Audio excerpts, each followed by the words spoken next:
What's up, everybody? It's your boy Ben the Weatherman here, back with another video to talk to you about a historical event that happened a long time ago, folks. We're talking about the blizzard of 1888, folks, which actually, do you remember that blizzard, folks?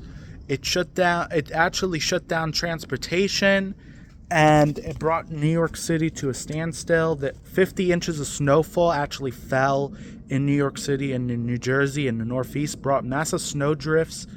It's going to be its 100th and 37th anniversary coming up.